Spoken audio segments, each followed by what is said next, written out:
à tous, il est 8h45, nous sommes en direct sur TV Finance et Boursorama. C'est le live TV Finance jusqu'à 9h25 pour suivre l'actualité économique et financière de ce jeudi 14 mars. Au sommaire de l'émission, des invités.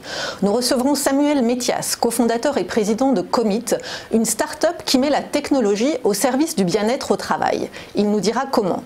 Nous assisterons ensuite à l'ouverture de la Bourse de Paris aux côtés de Xavier Fenot, associé chez Interactive Trading. Ensuite, Bernard Pradeclos, trader pour compte propre et auteur du livre Stratégie de marché, nous présentera les market movers du jour.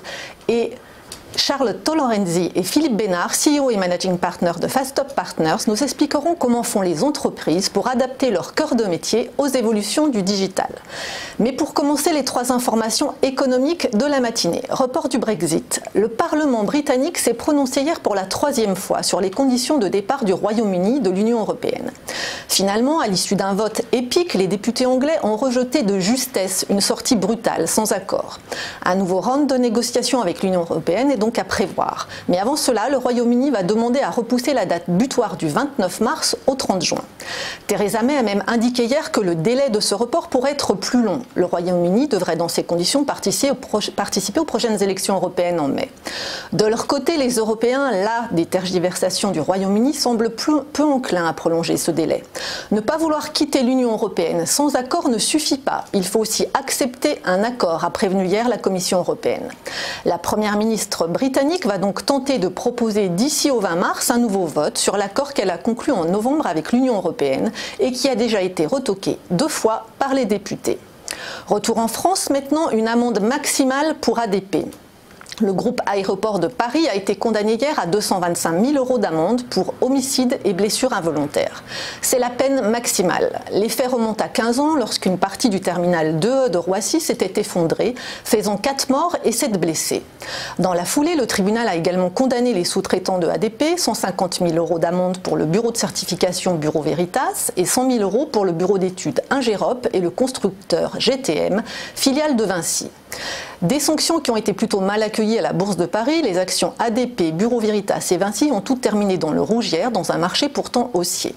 En parallèle, l'épineuse question de la privatisation d'Aéroports de Paris est revenue sur le devant de la scène. Le Premier ministre Édouard Philippe a laissé entendre que l'État pourrait conserver 20% du capital contre 50% actuellement, même si rien n'est encore décidé. On part en Suède maintenant. Spotify s'attaque à Apple. Le groupe suédois a saisi hier la Commission européenne contre Apple pour abus de position dominante sur le marché de la musique en ligne.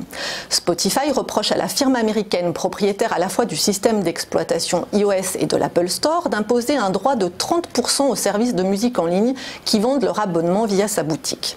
Difficile dans ces conditions de garder des prix concurrentiels. Spotify accuse également Apple de prendre des mesures de rétorsion en cas de contournement de sa boutique. Bref, une accumulation de restrictions abusives. Aux États-Unis, les autres GAFA, Google, Facebook et Amazon sont également critiqués pour leur position dominante. D'ailleurs, de plus en plus de voix s'élèvent, nombreuses, pour leur interdire d'être en même temps propriétaires d'une plateforme et des entreprises qui y opèrent. Retour maintenant à la Bourse de Paris. En préouverture, le CAC 40 est attendu en léger repli comme la plupart des bourses européennes.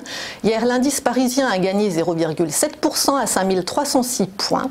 Wall Street a fini en hausse aussi après la publication de bons indicateurs économiques. Le Dow Jones s'est apprécié de 0,6% à 25 702 points et le Nasdaq de 0,7% à 7 643 points.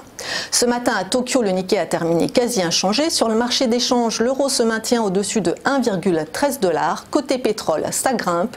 Le baril de Brent s'échange à près de 68 $ et le brut léger américain WTI à plus de 58 $.